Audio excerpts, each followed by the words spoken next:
Assalamualaikum warahmatullahi wabarakatuh. Sahabat fillah yang dirahmati Allah.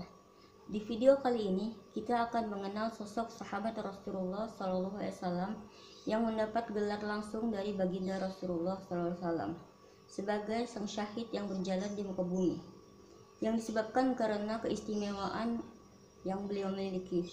Akan tetapi sebelum kita melanjutkan video ini, silahkan sahabat fillah like, comment, share, and subscribe, dan jangan lupa hidupkan loncengnya agar mendapatkan pemberitahuan terupdate dari video-video kita.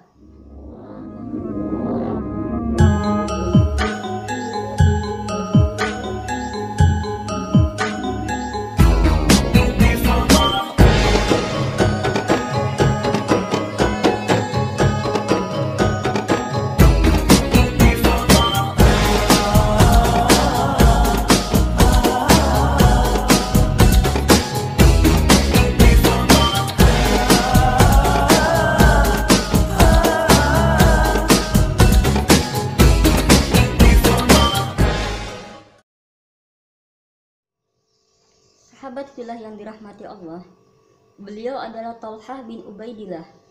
Thalhah bin Ubaidillah adalah saudagar muda yang tinggal dan berniaga di kota Busra.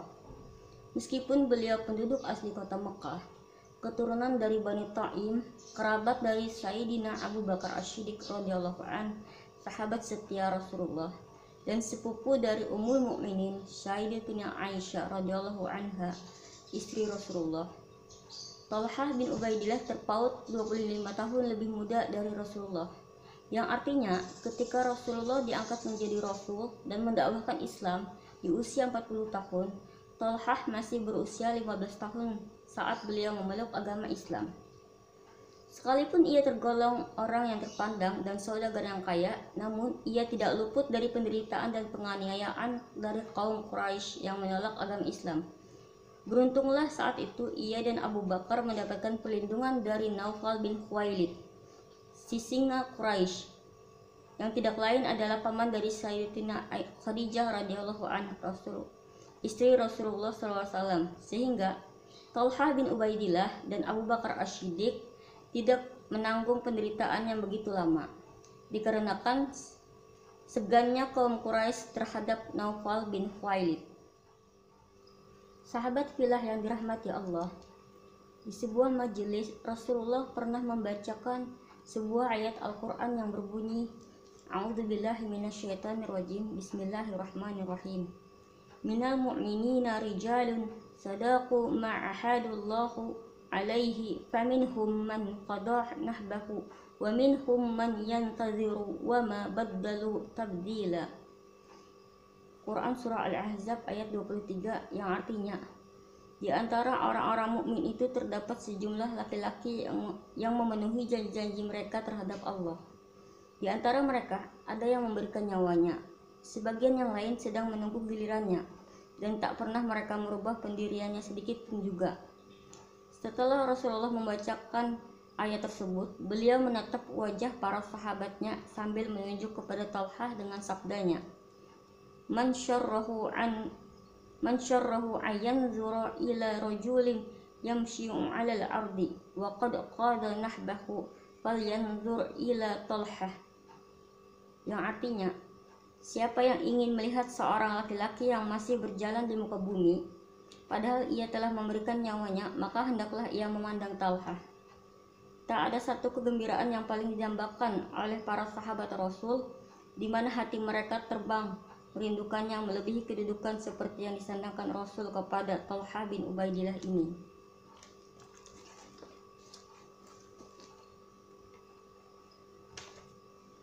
Rasulullah memberikan sebutan kepada Thalhah disebabkan karena keistimewaan yang beliau miliki, yaitu yang pertama, meskipun ia termasuk golongan orang yang kaya raya, namun beliau tidak pernah absen mengikuti setiap peperangan yang dilakukan kaum muslimin dalam memperjuangkan agama Islam dan berjuang bersama Rasulullah, kecuali perang Badar, disebabkan karena saat itu Thalhah dan Zaid ditugaskan Rasulullah dalam tugas yang lain, sehingga membuat hati Thalhah bersedih. Namun Rasulullah menghiburnya dengan mengatakan tugas tersebut sama pentingnya dan pahalanya dengan berperang.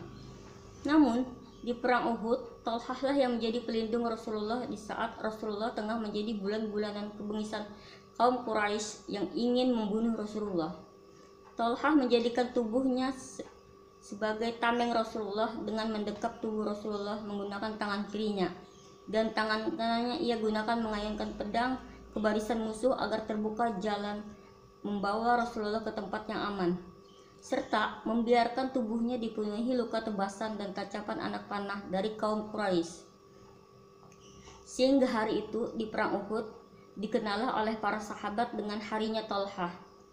Karena setelah perang Uhud berakhir, Rasulullah memerintahkan Abu Bakar dan Abu Ubaidillah untuk menolong Thalhah, dan didapatilah Thalhah dengan 70 luka berupa sabetan pedang, tancapan anak panah, dan tusukan tombak, serta sebagian jari tangan beliau putus. Namun Thalhah masih bisa bertahan hidup.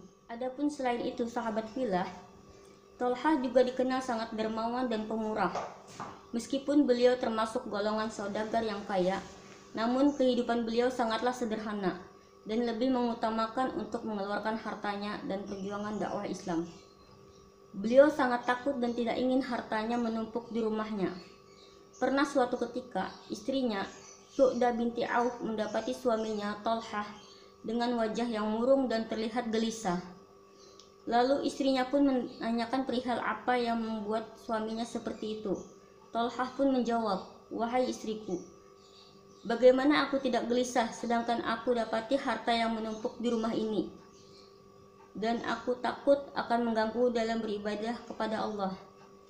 Istrinya pun menjawab, "Tidak masalah wahai suamiku, tinggal bagikan saja semuanya." Setelah itu Thalhah pun membagikan harta yang menumpuk tersebut kepada seluruh penduduk Madinah hingga tak ada yang tersisa lagi walau satu dirham. Adapun selain itu sahabat fillah, Thalhah bin Ubaidillah juga pernah ditunjuk oleh Sayyidina Umar bin Khattab sebagai salah satu kandidat Amirul Mukminin pengganti beliau Khalifah Umar bin Khattab, selain Utsman bin Affan, Ali bin Abi Thalib, Zubair bin Awam, dan Sa'ad bin Abi Waqqas.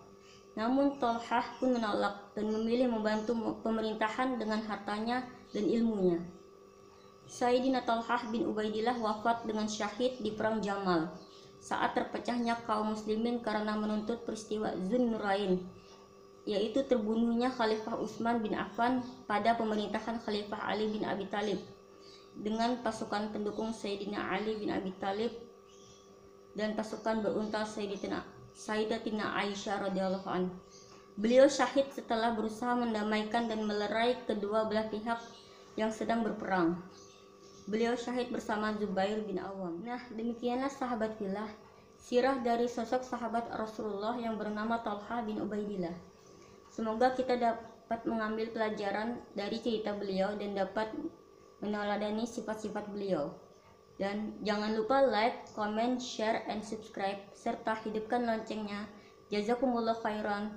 Wassalamualaikum warahmatullahi wabarakatuh.